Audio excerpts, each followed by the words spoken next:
Rasom, and you're listening to the news in detail on Gold FM.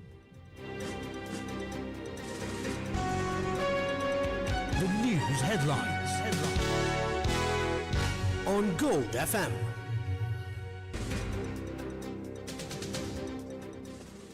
In your news headlines, Wednesday holiday to include private schools and tuition classes. Revelations on fuel reserves in Parliament. Did Sri Lanka prepare for possible external shocks? Gotabaya Rajapaksa leaves bribery commission. Iran Navy chief vows retaliation after US torpedo strike. Trump seeks to delay meeting with Xi in China.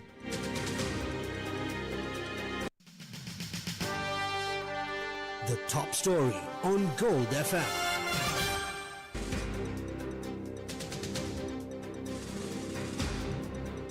As of last evening, the government declared every Wednesday a holiday, a special public holiday to conserve energy amid escalating conflicts in the Middle East.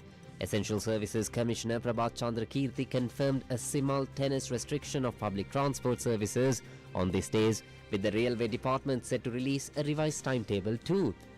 This mandatory closure extends to all private schools, preschools and tuition classes, while the Ministry of Education ordered all international schools and higher education institutions to remain shut. Government department heads now possess the authority to determine essential staffing levels for the remaining 4 working days, and all state functions stand cancelled until further notice. These measures exclude critical sectors such as health, ports, water, banking and customs. The government further urged the Chamber of Commerce and the Employees Federation of Ceylon to adopt similar policies within the private sector.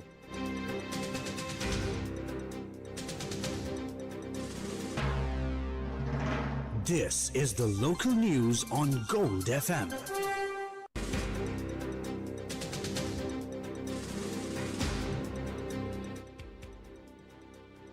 Energy Minister Kumar Jayakodi informed Parliament today of the possibility of upcoming power cuts across the island. Responding to a query by the opposition leader Sajith Premadasa on standing orders, the minister revealed that the current auto diesel stocks remain sufficient only until the 12th of April. He also clarified that Octane 92 petrol stocks remain sufficient until the 23rd of April. Long queues continue to form at filling stations across the island as the nation's fuel crisis intensifies. Many stations remain closed, displaying signs confirming a total lack of stock, while technical failures within the QR code quota system leave motorists unable to obtain the allocated fuel. Despite these widespread reports, of Petroleum Corporation Chairman DJ Rajakarna stated that all QR-related technical issues now stand resolved. However, the public, some waiting since last night, claim their current fuel quotas remain insufficient to meet basic needs. As the conflict in the Middle East intensifies, Sri Lanka finds itself at the mercy of global supply chains. Economist Talal Rafi, who spoke to Gold FM, argues that while the QR system is a vital tool for controlling consumption during a war-induced supply crunch, it cannot function in a vacuum. He went on to give some alarming analysis which focuses on the raw numbers behind the crisis. Fuel is one of the largest imports for us. Around $4.5 billion is projected. The cost of fuel import alone is going to be $4.5 billion according to the IMF report last December for this year. But this is before the whole Strait of Hormuz crisis. So right now with the present prices, it's almost around 50% higher than it was prior to the whole Iran-Middle East war. If this price is sustained throughout the year, for example, it could add another close to $2.5 billion to our current account, which is not sustainable. So even if this continues for another 3 months, this average price at $100, close to around $500 to $600 million hit to the current account. Remember, Cyclone Ditwa, according to the IMF, was causes hit of $700 million to our current account. So I'm just saying if it's at $100, but if it goes to 150 and above, even few months of it can cost over $1 billion. Rafi explains that the crisis isn't just limited to the petrol pump. Also, to be noted is that 50% of our power, at least for February, came from renewable energy. But about 20% still comes from oil. So if the prices go up, electricity can also go up prices there. So at the same time, when many countries are also going to switch to coal. So considering that about a quarter or slightly above that of our energy comes from coal prices can also increase. So this can definitely have an impact on the electricity prices in the coming weeks. So that will be another effect. But many other things, for example, gas prices going up. In addition to logistics, it's going to cause food prices to go up. But at the same time, most people don't realize, I've said this before, major fertilizers also come through the Strait of Hormuz. Like, for example, nitrogen fertilizer, urea, methanol. These are all about 1/3 of the global seaborne movement of these fertilizers are through the Strait of Hormuz. So since those are shut, it will definitely, not in the short term, but medium to long term, it can have an effect. Because oil, the prices are not going that high, because a major reason is because oil, usually countries have strategic reserves. I mean, Sri Lanka has 1 month. For example, South Korea has around 7 months of storage. But other things like fertilizer are very seasonal and you can't store them for long. These are going to have an impact. So food prices, others can increase in the medium to long term if they especially affect the major food producing seasons. Drawing a parallel to India's 1991 bankruptcy triggered by Saddam Hussein's invasion of Kuwait, Rafi identifies the current situation as a textbook external shock.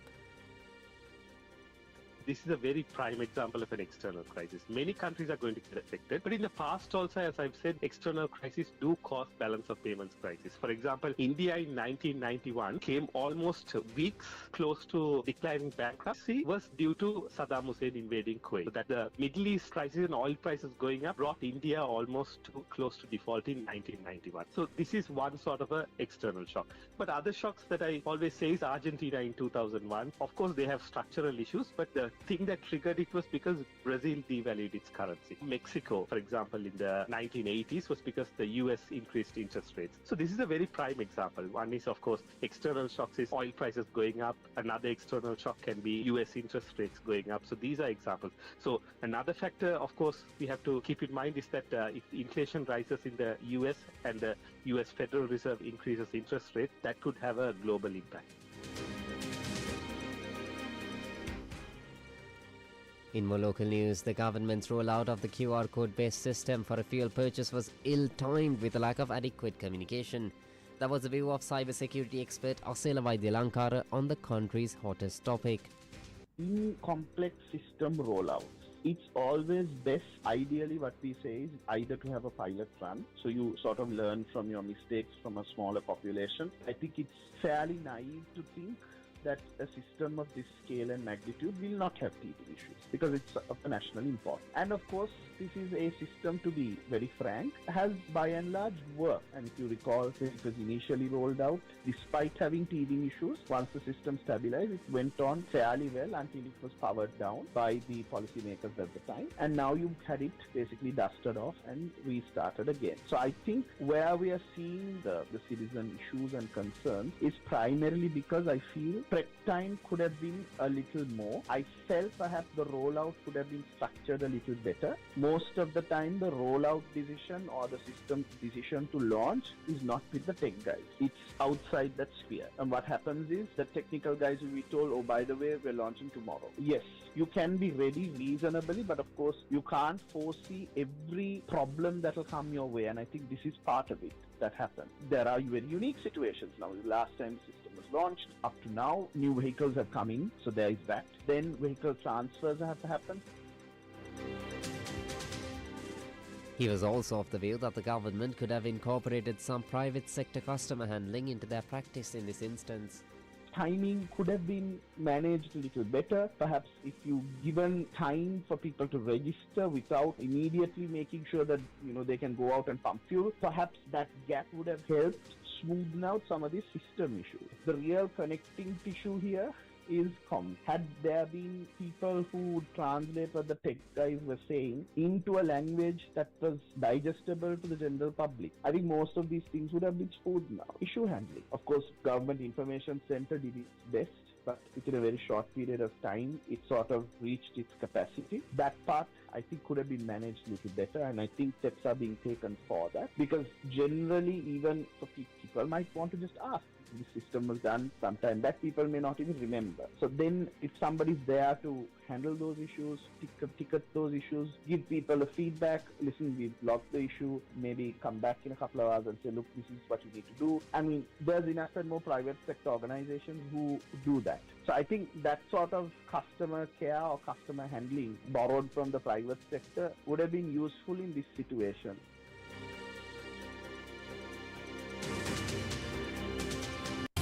Now for some news in brief.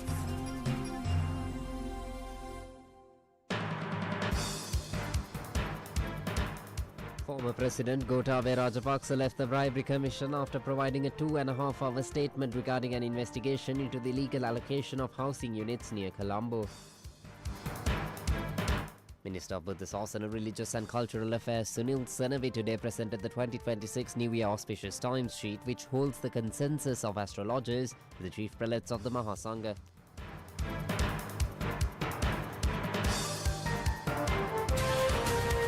The business news on Gold FM.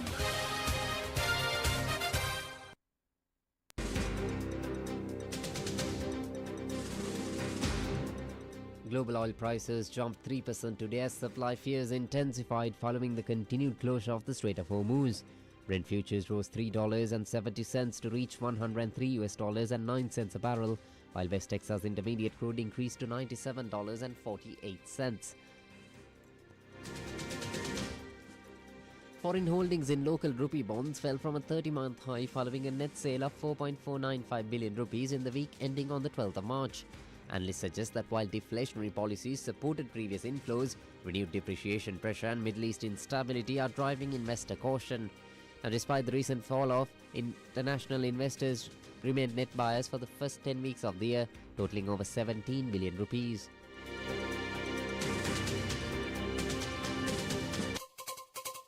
International news on Gold FM.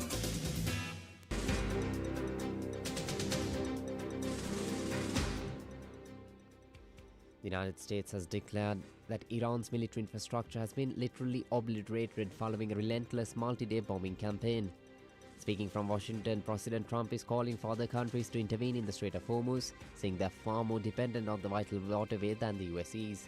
We strongly encourage other nations whose economies depend on the Strait far more than ours. You know, we get less than 1% of our oil from the Strait, and some countries get much more. Japan gets 95%, China gets 90%, many of the Europeans get quite a bit, South Korea gets 35%. So we want them to come and help us with the Strait. We have it in very good shape. The countries, I said, we've already taken care of Iran, but now, because of the fact that literally a single terrorist can put something in the water or shoot something or shoot a missile, a small missile, and it's fairly close range because it is a tight area, and which is one of the reasons they've always used that as a weapon. Iran has always used that as an economic weapon, and it's not going to be able to use very long.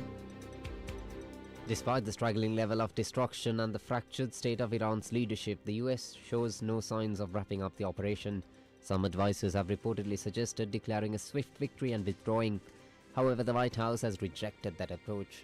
No, there's the theory. You've pounded them to hell, and you can just leave now, and it'll take 10 years for them to build back not nearly what they have right now, and I guess that's another theory, but we want to have it ended so that another president doesn't have... Look, for 47 years, no president was willing to do what I'm doing, and they should have done it a long time ago. It would have been a lot easier. There's no president that wanted to do it, and yet every president knew. I can tell you that when this is over, oil prices are going to go down very, very rapidly. So is inflation, so is everything else. But frankly, much more important than short-term or even long-term oil prices, you can't let the most violent, vicious country in the last 50 years have a nuclear weapon, because the Middle East will be gone, Israel will go first, without question, and they'll certainly take a shot at us before we get our act together and say we got to take them out. You can't let Iran, who's truly a nation of great terror and power. Look what happened in the last 2 weeks.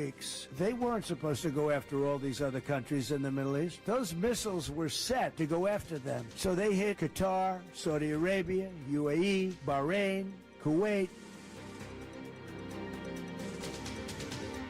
Entertainment news on Gold FM.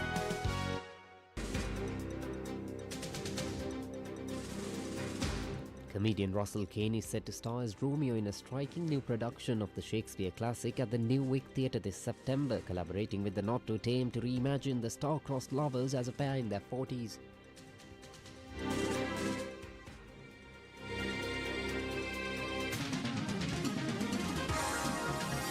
Sports news on Gold FM. Iranian Football Federation president confirmed negotiations with FIFA to move Iran's World Cup matches to Mexico are underway, citing safety concerns after the United States President Donald Trump admitted he could not guarantee the team's security. And that's all the news for now. Stay tuned to Gold FM for the latest updates and the next news highlight at 1:30 p.m. This is Avinindra Soma for Gold FM News.